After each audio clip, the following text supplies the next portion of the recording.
Welcome to RPG Book Club, the podcast where we play a little bit of a video game and talk about how it makes us feel. I'm Sam Allman. I'm dying. And I'm Trish. And today we'll be playing the sixth part of Paper Mario The Thousand Year Door, covering Chapter 5, The Key to Pirates. But before we get to all of that, how was everyone's week? Well, Bernard's dying. I've been sick all week, and it sucks. I'm at a point of staying home from work sick where I'm going crazy just being alone and stuck at home, and it's not great. I know that feeling. It fucking sucks. Like, if I could go out and do social things, having all this time off work would be fine. But Well, at least... hashtag ambivert problems. Hashtag relatable. Yeah, good thing that your ADHD and other mental issues are letting you just take this time to play the giant video game of Final Fantasy VII Rebirth. I haven't touched that game in so long. Been there. That's why I'm knee deep in Etrian Odyssey 3 and Paula Justice Ace Attorney, and love Paula Justice. Have not touched Final Fantasy in a long time, despite being A, really good, and B, my literal only anticipated game of this year.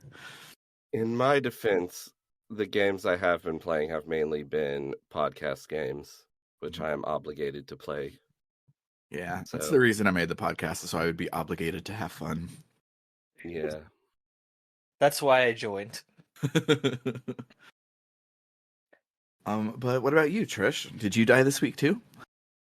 No, I haven't, but God, that segue makes me feel bad for starting off with this. My wife did get into a car crash. Oh shit. By which I mean she was rear-ended by a trucker. Oh God. She's fine. Like physically, at least. Like a big truck? I don't know. I wasn't there. She was on her way to work because her work recently went from going, oh, you only have to come in the office twice a month to you actually have to come in twice a week, which is bullshit.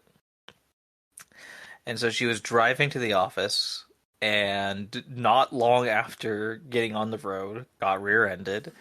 Physically, she's fine, but emotionally, that's a bit of a problem, especially because the back bit of the car got pretty badly crunched, and so it's in for repairs now, and that led to having to call, insurance and deal with the rental car thing, and just it's just a lot of stress. Yeah. And I've been doing my best to help, and now we don't have a car for a while until we possibly get a rental car or however long it takes for the car to get fixed. So that's a bunch of stress. So I'm not dying, but that's stressful. Less stressful is I recently finally got back to Baldur's Gate 3, but when I say I got back to Baldur's Gate 3, I mean I started a new game because my momentum on the one I was playing completely gone from not playing it for like 8 months. So I'm currently doing a playing as Karlach run, where it is I call it in my head the game of Karlach dates all the girls, and it's fun so far. I'm very glad the mod has some functionality. One of the mods I have on is one that allows you to date more than one character in a single run, because I don't want to do a bunch of runs where I have to go through and do all. No, I let me date Lae'zel and Shadowheart and possibly Minthara as well, all in one run. Thank you very much. Have you, speaking of polymods, have you played the polymod for Stardew Valley? Yes, I have. I have specifically. I've done it multiple times. I have gotten it. So what I love about that mod is because there's a thing in Stardew Valley where you get a little extra room in your house next to your bedroom that's like your wife's room. But when you do the polymod, those rooms just stack. So it just horizontally, the house gets bigger and bigger. That's I what I think was my going to bring up. That was my favorite part about that mod. I think I successfully got to a point last time I did that where I had, I think, 6 or 7 wives, and so it was just go waking up and then going through all those rooms to double check that none of them were in one of them, so I could talk to them was ridiculous. Uh, Also, fun thing to bring with that polymod is um, there's additional things you can do that I did where you can make it so that your partners can have little dialogue with each other Cute. just by being around. And some of them, like specific, there's generic ones that any of them can have, and then there's unique conversations that only those two of your partners can have. And also, they can just like kiss and make out, and that's lovely. I adore that. Fantastic. It's everything you need in a video game. It truly is. It truly is. Farmer going into a small town in the middle of nowhere and just immediately using her butch farmer abilities to snatch up every lesbian in the local area. Yes. Uh, What about you, Sam? What's up with you? a lot of things. I had a whole list of things to talk about, and now none of them are in my brain. Oh So that's really no! cool. Look around. It might be on the ground. Yeah, I'm actually 100% looking around my room to see if something will jog my memory of what I wanted to talk about. But I don't see nothing. So yesterday was my partner Cassie's birthday party, and it was at one of the coolest ideas for a place I've ever seen. It's for Axe a throwing. yes, no. Um it's one of the like city parks, but it's on reservation purposes only. So like you can reserve it to have like your party there, like she did, and it has all of the things you would want out of a park, like a field and trees and trail and place for the kids to play and a covered sitting area and clean bathrooms and all of this stuff where it's like, oh, I want to go to a park for my birthday party, but I don't want to see any other people. You can do that there, and it was surprisingly really cool. And Awesome. the That sounds kids, better than axe throwing. yeah, the kids met. Well, they've met before, but they like hung out with my ex-boyfriend Bernie, who taught them how to make slime. So now I have 4 tubs of slime in my kitchen that they're going to be begging to play with all week. um, Other than that, Free Palestine. Do Free that, Palestine, yeah. yeah. Yeah. Um, and And hey, fucking anyone in charge over in that university in New York City, stop fucking calling the pigs. God damn it. yeah. Oh, and related, if you, dear listener, are as torn up about Palestine as we are, but are poor and the only income of your family so you can't risk getting arrested or anything like that, you should check out hashtag Block Party 24. It feels like slacktivism, but it's apparently so big that both Lizzo and Kim Kardashian have addressed it, so it obviously is working. But basically, you just block celebrities on every social media that you have. Just block them all, all of them basically, and it's a cathartic to do it, to just sit there for an hour and block a lot of people, but b it seems to actually be the working, which is really cool. So do that. Other than that, Etrian Odyssey floor bosses are really hard, like annoyingly hard. But yeah, I feel like And it's because I recorded a podcast like 2 days ago, but it feels like I recorded this episode talking about my week a day ago. So I have no idea what else I'm doing. So whatever. What I am doing is talking about Paper Mario Thousand Year Door.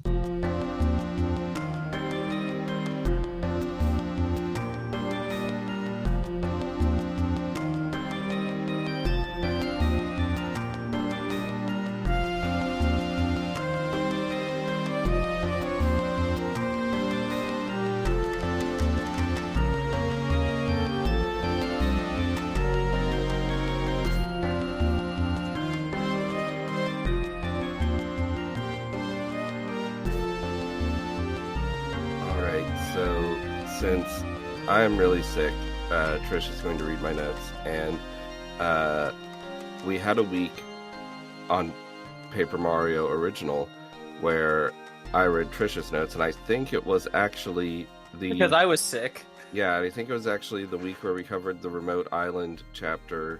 You're game. Right. So, how about that? How about that? We got more between game symmetry. I'm just gonna let you know, audience, I did just wake up. I'm gonna read these notes fresh, never seen these before. So hopefully this comes out good. And hopefully I wasn't subconsciously mischievous trying to make it intentionally trip you up and make you laugh and confuse you. Hopefully that didn't happen. Hopefully. Anyway, the mayor of Twilight Town apologizes for the misunderstanding from last chapter and asks if they hurt Mario's feelings. If Mario says yes, the mayor feels awkward and says that, well, it's good to be in touch with your feelings. Mario and friends return to Rogueport, where they get Peach's message about telling them that the legendary treasure is an evil demon spirit and all that. Mario returns to Thousand Year Door, and a remote island appears on the map. Mario and his friends head to Frankly's place and tell him all that they've learned. Frankly says it lines up with his research. He says that the Great Cataclysm most likely was the demon in question. The demon actually created the crystal stars to try and control the world. The demon was defeated by 4 heroes, but they could not eradicate its spirit, so they used the power of the crystal stars to seal away the demon. The crystal stars are not inherently good or evil, so they could be used to revive or seal the demon. Mario's friends are like, okay, let's just destroy the crystal stars so they can't be used for evil. But Frankly says that the seal on the Thousand Year Door is weakening, and the seal can only last 1,000 years. This is probably the 1,000th year. Of course. So even if the X-Nauts fail, they still have to prepare for the demon's return. All agree that they must gather the remaining crystal stars, since they're the only thing that managed to seal the demon last time. Frankly says that the next one is in Key Hall Key. This is how Bernard learned to say that a key, Key, is a low-lying island or reef, especially in the Caribbean, which is completely different from a quay, Quay, a concrete, stone, or metal platform lying alongside or projecting into the water for loading and unloading ships. Language sure is confusing. Mario asks around town about Keyhole Key. It sounds like a dangerous place. Mario eventually runs into Flavio, an extraordinary wealthy merchant who spends his days in the Rogueport Tavern, chilling with a red gem in the shape of a skull. He's been there the whole game, actually, with a clearly unique sprite and obviously up to something. Anyway, when they chat, Mario finds out that Flavio is in a bit of a malaise. He needs romance, emotion, thrills, more money. Flavio remembers a tale he heard about the treasure of Cortez, the great pirate king. The treasure was hidden away at Keyhall Key, but those who go searching for it never return. It's said that the ghost of Cortez attacks all who seek his treasure, but that will not stop the great Flavio. He will set sail and find the treasure. Personally, I think this is an excellent cure for malaise. I consider sailing to be an excellent way of driving off the spleen and regulating the circulation. You knew it had to happen if you let me write notes for a sailing chapter. It's so good. Whenever I find myself growing grim around the mouth, whenever it is a damp, drizzly November in my soul, whenever I feel involuntary pausing before coffin warehouses, and bringing up the rear of every funeral I meet. And especially whenever my hypos get such an upper hand of me that it requires a strong moral principle to prevent me from deliberately stepping into the street and methodically knocking people's hats off. Then I count it high time to get to the sea as soon as I can. This is my substitute for pistol and ball. With a philosophical flourish, I don't know. I don't get this reference at all. It's in reference to sailing, so I figured it was Moby Dick, and I looked it up, and it's in fact Moby Dick. It's a paragraph from the prologue of Moby Dick. God damn it! Which is when you read Moby Dick, it's very memorable because he talks about methodically knocking people's hats off and stuff. That is very memorable. This section sort of sticks in your brain. I haven't read Moby Dick since I was much younger, and it didn't stick in my brain. And now this is just making me think once again that as an English major, I really should give it another read. Unfortunately, a lot of my English degree education focused more on 18th and 19th century, not including Moby Dick. Anyway, Mario explains that he's looking for a crystal star and keyhole key, and Flavio's like, okay, you can help me look for the treasure, but you can only get the crystal star. The rest of the treasure's mine. Flavio says that Mario will captain his ship, the SS Flavian, and he sets off to round up a crew. That's right, just like the last game's Remote Island chapter, we're accompanied by a fancy pants boy, and his pants are even fancier this time around. Mario heads to the harbor to meet the crew. Among us is an imposter calling himself Four Eyes. It is clearly Lord Crump, but Mario and his friends don't recognize him. I guess none of these characters have been established as particularly bright. However, there's another problem. They have no navigator, and they're going to need an amazing one to get through the dangerous waters surrounding Keyhole Key. A Bob-Bomb on the crew says that they should go talk to an old sailor named Admiral Bobbery in town, who will certainly be able to do the job. Flavio sends Mario to recruit Bobbery to their cause. Mario and friends break into Bobbery's house, but for some reason he doesn't want to help them. Bobbery says he's never going to set sail again. Mario asks around to try to find out what Bobbery's whole deal is. Podley, the barkeep at the tavern, tells Mario what Bobbery's deal is. Bobbery's deal is thus. He was once married, and he and his wife, Scarlet, were madly in love. Even though being a sailor, Bobbery was often absent for long periods. But one icy winter while Bobbery was at sea, his wife fell ill and died. When Bobbery returned and found out, he blamed himself for not being there for her, and he swore to never set sail again. Mario's like, okay, but we need him to set sail again. Podley gives Mario an old letter, which Bobbery's wife wrote for him on her deathbed, to be given to Bobbery should she die before he returned. Podley never gave the letter to Bobbery because he was too much of a bitch baby. But Mario isn't such a bitch baby, and we could give it to him instead. I love, because I'm not reading ahead at all, I am literally just reading lines as I say them. And I get to ones like this, and it makes me smile. Part of me wonders if we should switch notes all the time. Mario heads to Bobbery's house and hands him the letter. Bobbery immediately recognizes the handwriting. The letter tells him that if she dies while he's out to sea, he mustn't blame himself and must continue sailing. He was one with the sea, and as he was one with her, he shouldn't lose both of his loves. This is kind of heavy for a Mario game. Bobbery agrees to join Flavio's crew and heads to the harbor. Mario follows, and the SS Flavian set sail. We see an X-Naut hiding in the harbor radio to HQ to say that their infiltration is successful. But what could that mean? Now, Chapter 5, The Key to Pirates. I will say... That's a terrible name. It's such a terrible name, which is why I decided to look it up again. So in original Japanese and in Italian, the name translates to The Great Pirate of Keyhole Key, which is a little better. I mean, it's very straightforward, but it's not a very terrible attempt at a pun. Well, and in Spanish, it's Treasure Island. All right, just straight to the point. Which, listen, if you're gonna steal from the greats. As the ship sails, we read entries in Flavio's log. Nothing really important here, though. As the ship approaches Keyhole Key, it's attacked by a fiery horde of ghosts. The ship sinks, and 3 crew members, including Bobbery and Four Eyes, are lost. The rest of the group washes up to shore and uses the flotsam to construct a JRPG town amenities for the chapter. We join Mario and his friends as they return to the makeshift town. Flavio is in an argument with the crew, but it's interrupted by more ghosts. Mario defeats them. Flavio orders Mario to head into the jungle because of reasons.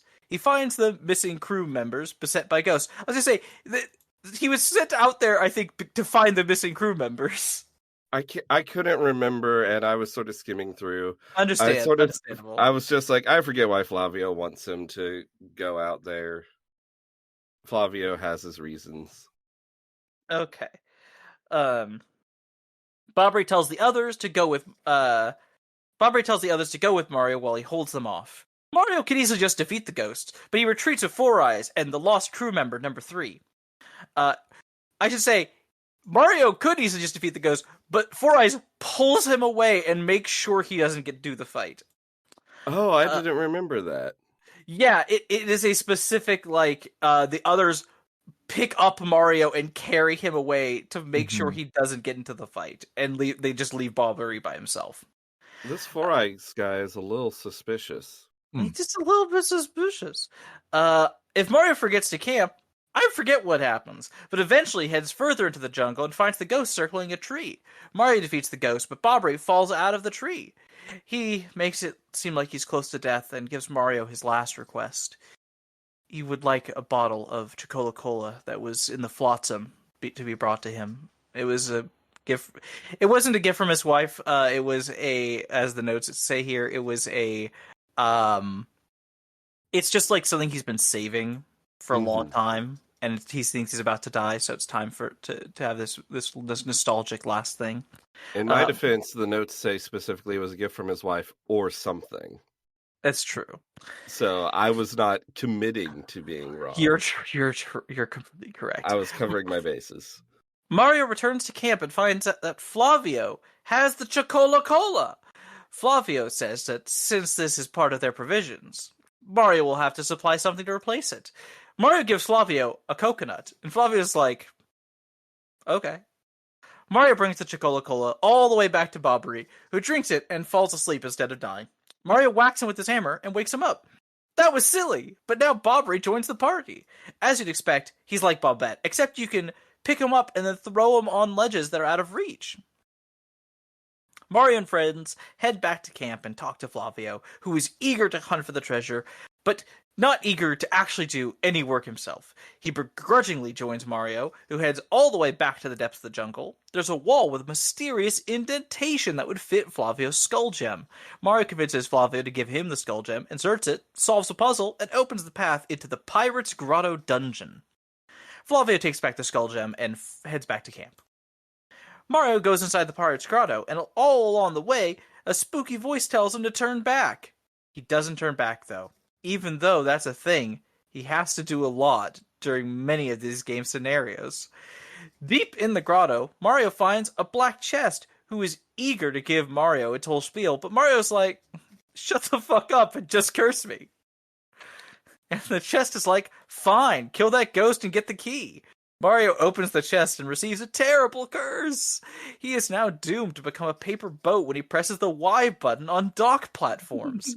This kind of actually is a curse because it means now we have to do the most annoying challenge of the game thus far. Navigating a subterranean river with waves that knock Mario back to the beginning of the room. It's so annoying! Did y'all also have trouble with this part? Because I had so much trouble. A little bit. I got it first try. I never got hit by a wave. Oh my gosh. To be fair, it took me a lot of tries. I remember as a kid it taking a lot of tries, so I will agree that this is a problem. Yeah, I got really into Guitar Hero back in the day, like stupid amounts, and so basically just anti-Guitar Hero, don't hit the notes. Mm-hmm. Uh, Guitar after villain. After getting through that gauntlet, Mario finds a huge crowd of toads stuck on a sunken ship jutting out of the water. Mario hits some switches that makes barrels appear that the toads could jump over to get to land, and what do you know? It turns out Francesca and Frankie are there, too. They were on the ship when it sunk or something. I don't know. They never actually been plot relevant here. Anyway, they're still stuck in the grotto. Mario heads deeper in and sees a creepy ghost ship. Four Eyes shows up and is like, "Hey, Crystal Star's in that ship. Go get it." Bernard sees a very conspicuous platform next to the ship and spends a lot of time trying to figure out its purpose. But it's just there for a cutscene later. You have to go into the door on the ghost ship. Mario and friends go in the door to the ghost ship. They find the captain's room full of treasure, including the Crystal Star. An enormous floating skull appears. It's the ghost of Cortez, and he attacks. Boss battle, a pretty tough one too. Cortez hits hard, and unlike previous enemies, he has many phases, so you're never really sure how close you are to beating him. Partway through the fight, Cortez eats the souls of half the audience. Fucked up. But Mario and his friends win. Cortez is defeated. Just kidding, he's an immortal ghost and can't be defeated. Mario explains he just wants the Crystal Star, and Cortez is like, "Oh, that? Yeah, sure, you can have that, whatever." Mario obtains the Crystal Star. End of chapter. Except we cut back to Cortez's ship, where he tells Mario to get going and kicks him out of onto that conspicuous platform from before. Mario returns to the stranded Toads and Pianta couple and finds that all the shaking from the battle made a crack in the wall. We have a bobbery for that. Mario blows open the wall and everyone heads through. They end up on the shore. Flavio shows up and asks how the treasure hunt's going. He's not happy to hear that Mario let Cortez keep the treasure, but then an X-Naut battleship appears. It was right there offshore the whole time and no one noticed. Four Eyes hops up on the main cannon and reveals himself to actually be Lord Crump. Gasp! Lord Crump demands that Mario hand over the Crystal Star, or else he'll continue bombarding the island with his big cannons. He then bombards the island with his big cannons anyway, because why not? With no ship, they've no way to defend themselves. Except Cortez had a fine ship. Why, it's just crazy enough to work. In a very rare show of courage and moral fortitude, Flavio says he'll join Mario and negotiate with Cortez to get used to the ship. Mario and friends and Flavio return to Cortez's room. Flavio, scared shitless, asks for the use of Cortez's ship. Cortez is like, "No. And even if I wanted to, I'd need the Skull Gem to power the ship." And Flavio's like, "Oh, you mean the Skull Gem that my ancestors stole from you? I'll give it back if you let us use your ship." Flavio drives a hard bargain, manages to convince Cortez. Rare Flavio W. Everyone boards the ghost ship. Cortez summons his ghost minions and raises the sails to the surface. Cortez pulls alongside the X-Naut battleship, and his ghosts start fighting the X-Nauts. Mario boards the enemy vessel to fight Lord Crump. Boss battle! This is also a pretty interesting fight. Lord Crump has a lot of minions you gotta take care of. Mario wins. Lord Crump sails away, trying to think of an excuse to give Grotus. We cut to Grotus' chamber, where he's speaking to Lord Crump over Zoom. Grotus tells Crump that this is his last chance. He tells an X-Naut grunt to go tell the Shadow Sirens to defeat Mario for real this time. Now we see Peach enter Tech's room. She asks why it called her here. Tech says that there's information it needs to learn, but it can't find it because it's not on a computer connected to the network. Peach has to go to Grotus' private office, retrieve a disk, insert it into Grotus' computer, and connect it to the network. Yikes! But Peach can't just disguise herself because no one but Grotus is allowed in. She's gonna have to become invisible. Remember that annoying cake baking Peach section from last game? We get to do that again, but it's even more annoying this time in order to mix up the invisibility potion. After successfully mixing the potion, Peach drinks it and turns invisible. But her clothes are still visible, of course. She has to take them off and then walk through the X-Naut face nude. So, I don't recall in literally any other piece of Mario media it to be so horny for Peach. This is twice now that Peach has had to get naked to where a computer can still see her that has a crush on her. Mm-hmm. It's twice that has happened in this game. And it's very weird. Also, I have not even thought of like Peach as a sexual object in like any game ever. And here this game twice is like Peach is naked.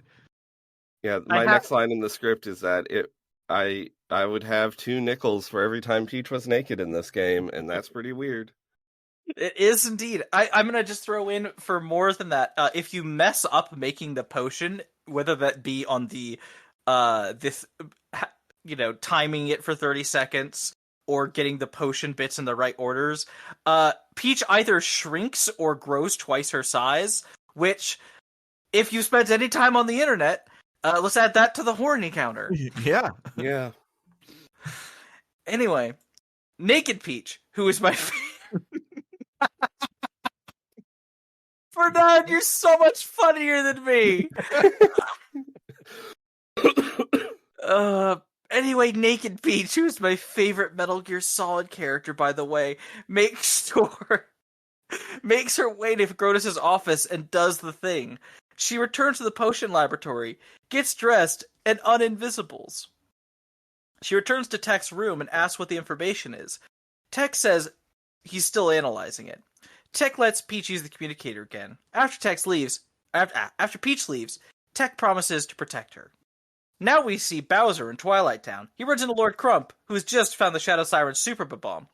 Crump and Bowser get into a fight and call their names. Crump throws the super bomb at Bowser and it doesn't go off. Bowser's like, LOL, breathes fire on it because he's not very smart. The bomb blows up both sides. Trombone sound effect. The Bowser that's sections it. are so silly. They're so silly. This one's really funny, though. Oh, that's fantastic. So yeah, let's listen to some more music and then talk about our memorable moments for this chapter.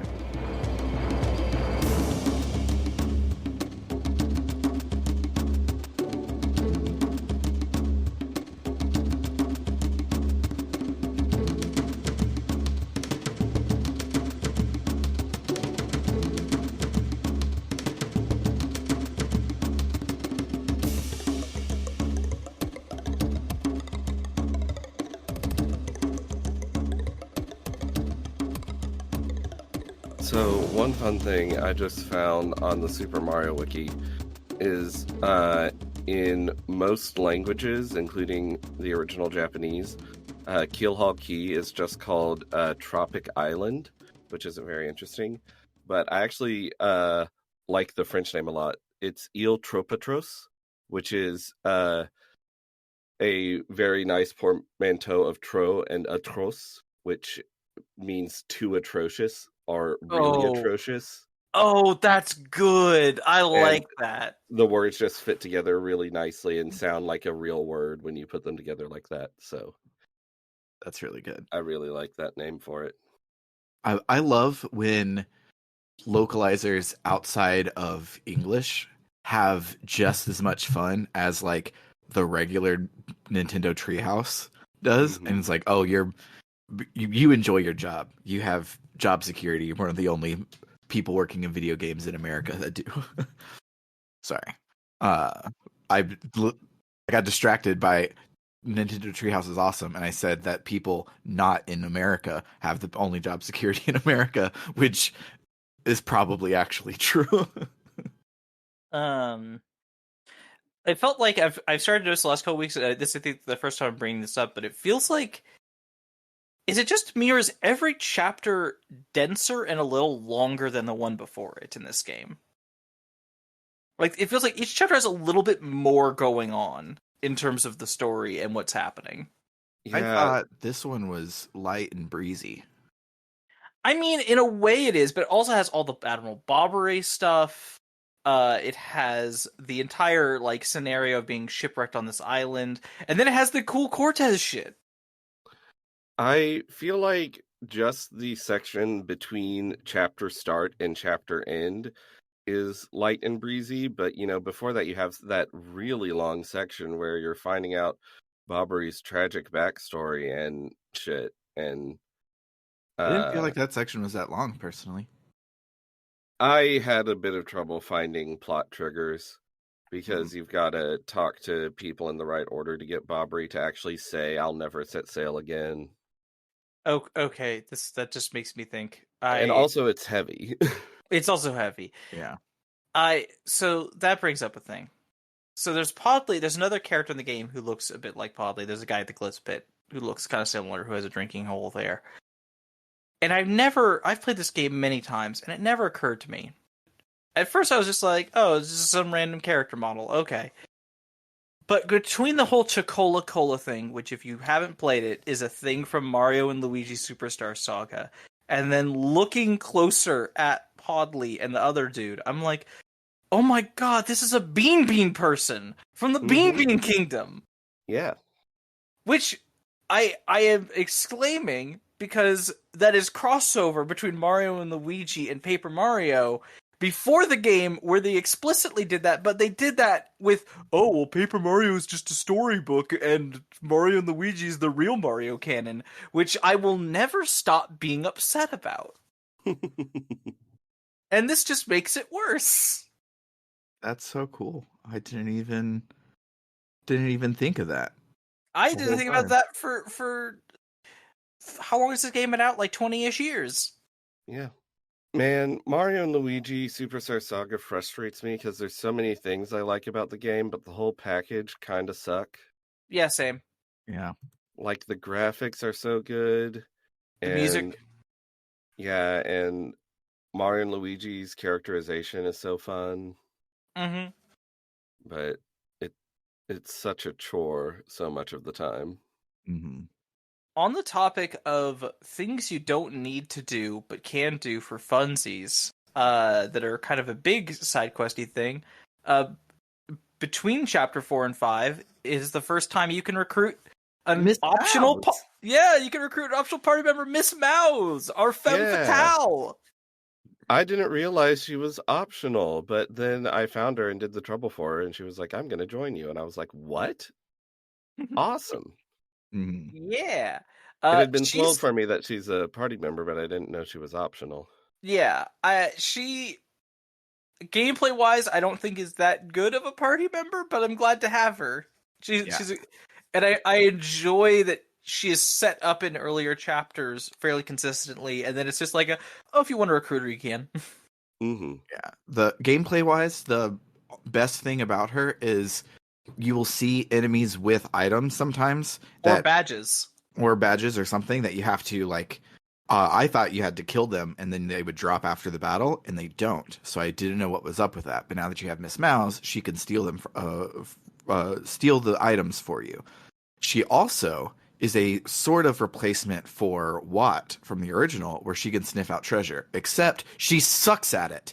And I Yeah, hate she it. really It's she really completely sucks at it. unusable because it's not just there's a hidden item here. There will be a chest like up in the corner that you know is there, but you can't get to because you need Bobbery or something and you don't have them yet. And she'll be like, "Oh, there's something in here," and you'll search everywhere for like a ground star piece or a hidden block or something, and then you'll give up and realize she was talking about the chest in the fucking corner that you already fucking knew about.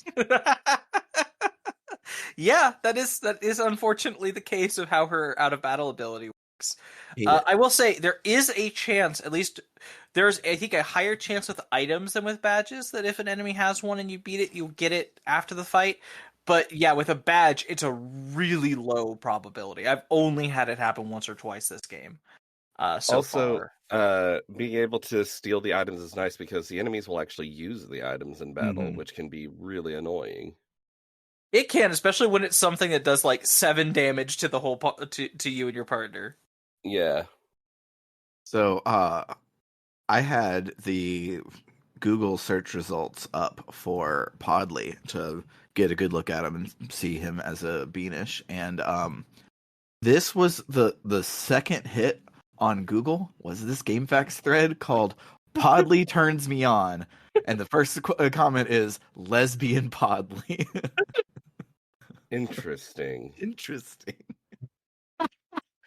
It has 12 pages of conversation on the GameFAQ The forum. greatest thread in the history of forums. Is Podley a lesbian? Okay, I mean, listen, if Podley is a lesbian, like if Podley is a girl and is a lesbian, then like Yeah, butch lesbian rights.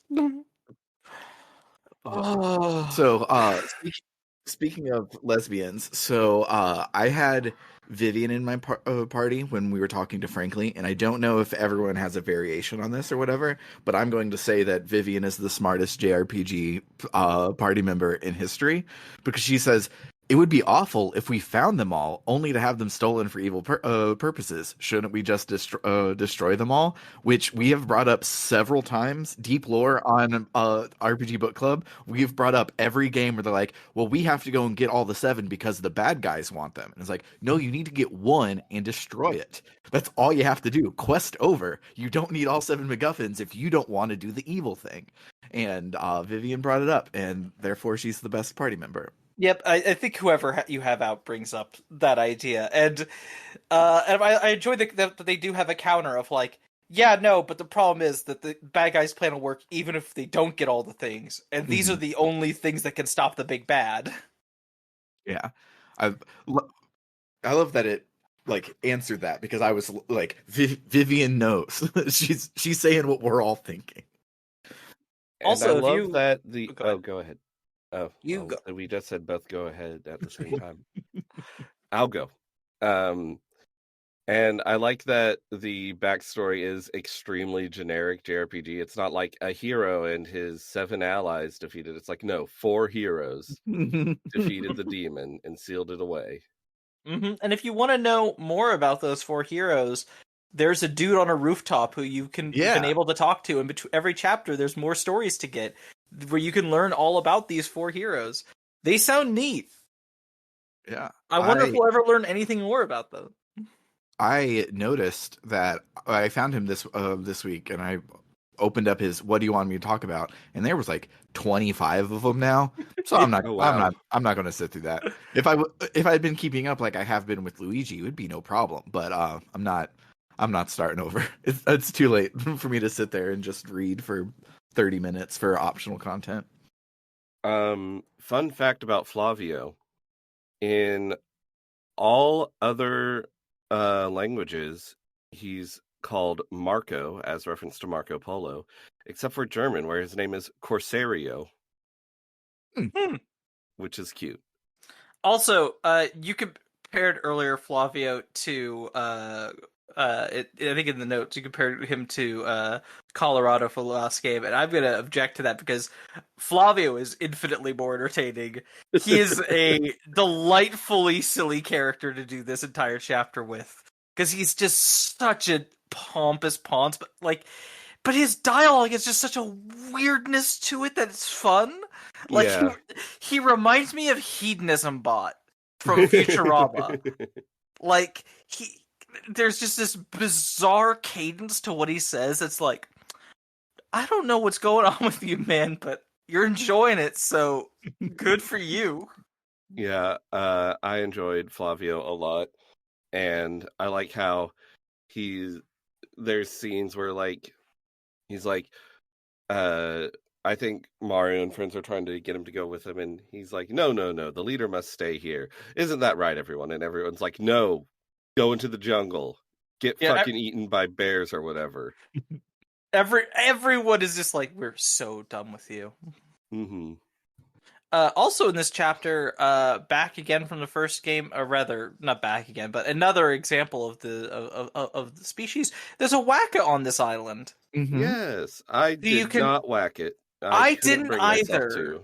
I whacked him a lot because I had burnt a lot of items in the fight with Cortez. The fight with Cortez is serious business. Yeah, it's serious business. And the one with the swords are both you can't get close to use melee, and you can't jump on them.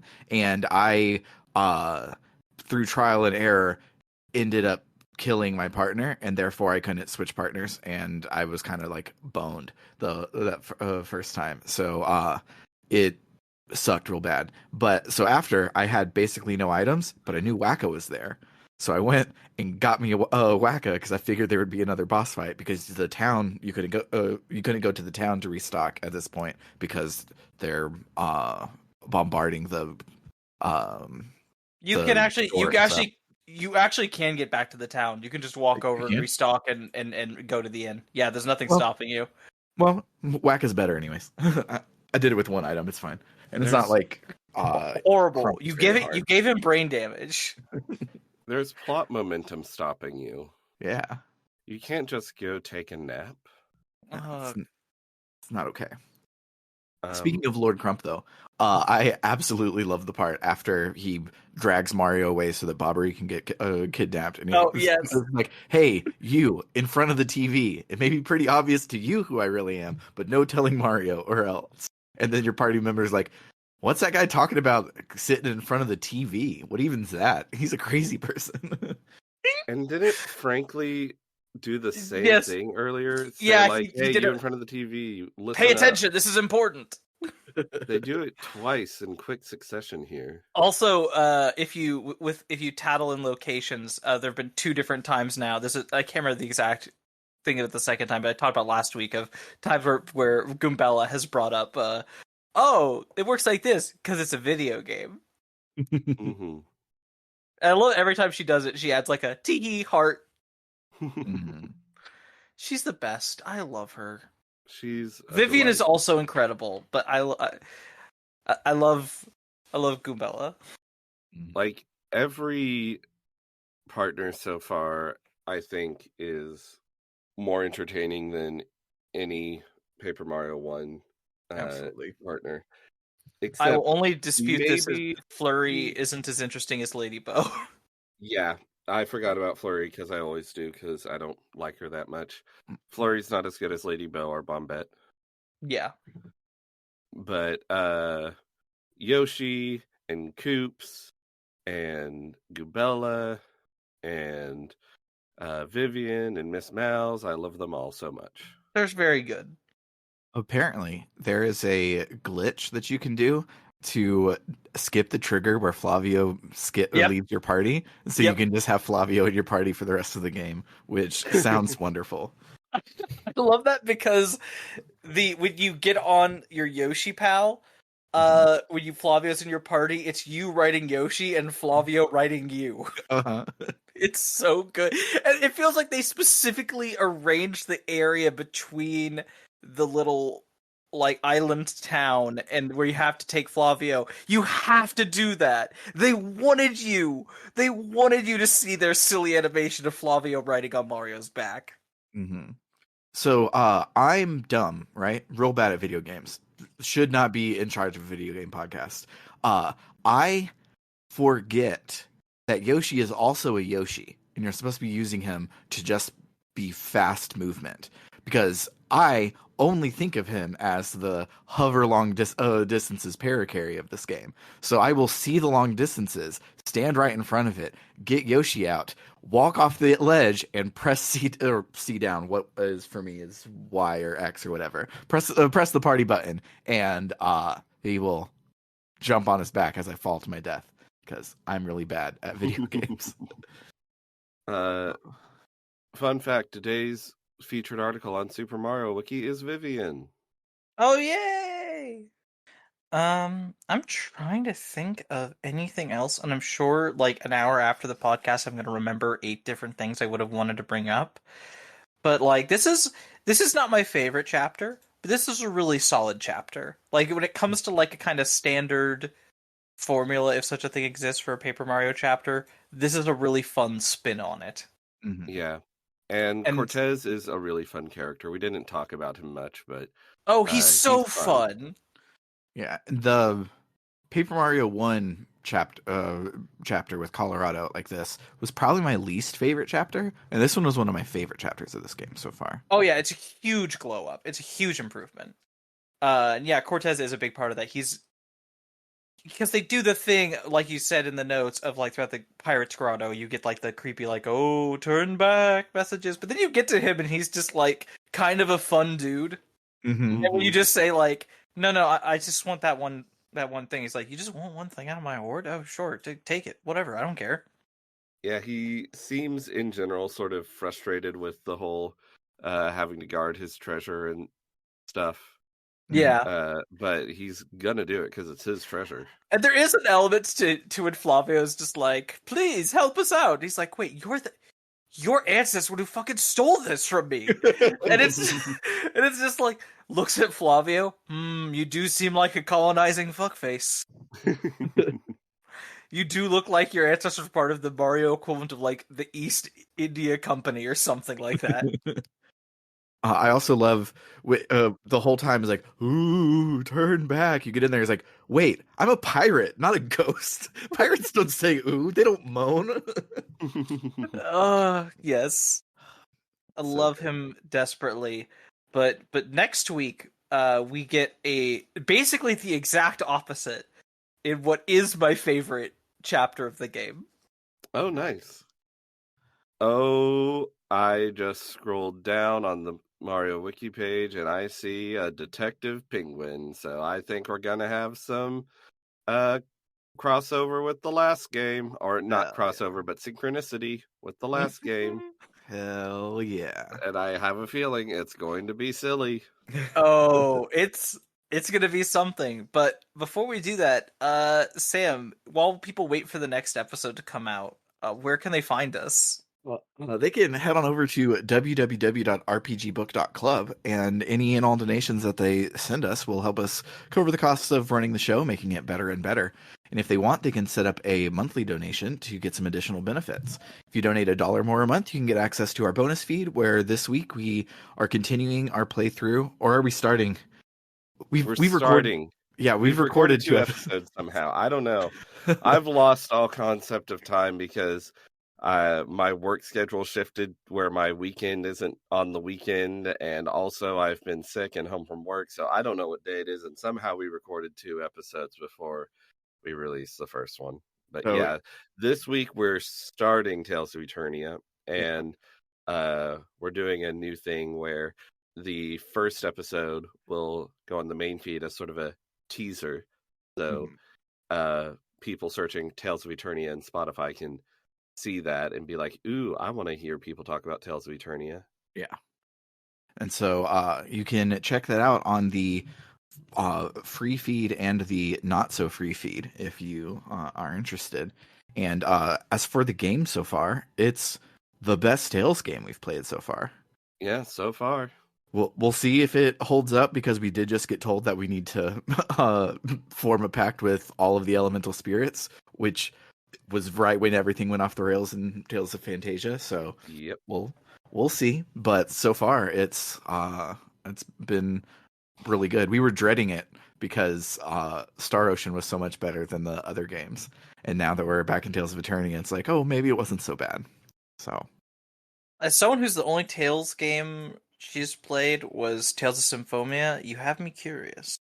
yeah, Tales of Symphonia is a good first one, and I would go forward from there. Treat that as the first one. The original ones, so far, none of them have been like, oh my god, you got to play it. And we only have, I think, 2 more before we get to Tales of Symphonia. So you can treat that as the beginning so far.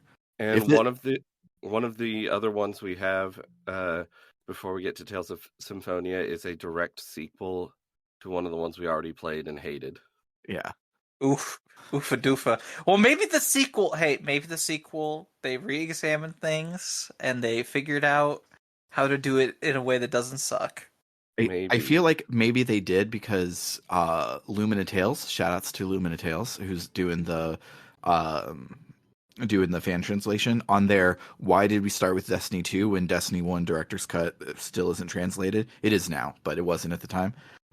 They were like, well, Destiny 2 is better. It's all of our favorite who grew up playing it in Japanese, so that's why we wanted to start with this one, and also because there's no possible way to play it, et cetera, et cetera, et cetera. So I'm hoping that they're not like everyone else who says that Destiny 1 was was really good, and it's actually Destiny 2 is actually good. And a lot of people say Tales of Fantasia is really good, and I'm like, what is wrong with you? Yeah. Tales of Fantasia has I can't even remember her name. Psychopath who won't just press the fucking button on time. Arsh? Is Arsh. Arsh her name? Yeah. Yeah, like Arsh is a good Tails character, and cleric partner. I'm Mint. just Mint is also pretty good, but the rest of the characters all suck, and the plot sucks, and the battle system sucks, and everything about it sucks bad. I have no idea why everyone says it's good. I mean, the graphics on the PlayStation version are pretty good. Yeah, they do volumetric lighting on sprite backgrounds a couple times, which looks really really good. Yeah. But yeah. Other than hearing us talk about Tales at length, you will also get access to the polls that decide what we play next on the main feed very soon. And that reminds me, Trish, I really need to get your address so I can mail this thing to you so that we Wait, can play. I'm gonna send it to you right fucking now. So that we can play. Oh my god! Persona 3. It won't take 3 weeks to arrive. It'll take like 3 days. So even if I forget all the way until the last possible second, you'll get it on time. But yeah, I'm dumb. So yeah, we'll be playing Persona 3 Reload next, and super duper excited for that one. I have managed to not avoid spoilers because I already know how the game ends, but like I've avoided mostly like impressions or anything. I know nothing of how good the remake is, and I'm excited to dive in and look around. I have a question. Mhm. What do I do if I don't have a save to reload? It's not about your save. It's about the gun that you shoot yourself in the head with in order to summon your magical powers best friend Digimon. That's what the reload is for. I know, I'm just being dumb. But if you want to donate $5 more a month, we can also shout out your name at the end of every episode, just like this. Shoutouts to Cerebral Wind, It's Claire Time, Frosthair, Dragon Slayer 19, Florist, Kaldron, Freddy Rodriguez, Aaron 524, and Jfro Prime. And then finally, if you love us so much that you want to donate $20 or more a month, you also get to make me say a sentence of your choosing, either to plug something or to make me say specific words in a specific order. Shoutouts to El Tantavi, who wants you to check out aftermath.site, a worker-owned, read-and-supported news site covering video games, the internet, and the cultures that surround them. Shoutouts to Vimke, who wants us to play Legend of Legaia, and is proof that torture works. And What? just torment me and make me have to come up with 900 things to say about a video game I've never played, and eventually it'll make me play the video game so I can have more things to say. So torment the people you know that it works. And then shoutouts to Car, who's a dentist, so he's not plugging a website, but rather your own mouth, and he says to brush your teeth twice a day. Most importantly, the time before you go to bed. For RPG Book Club, I've been Sam Allman. I'm Bernard. And I'm Trish. Toodaloo, folks. Bye.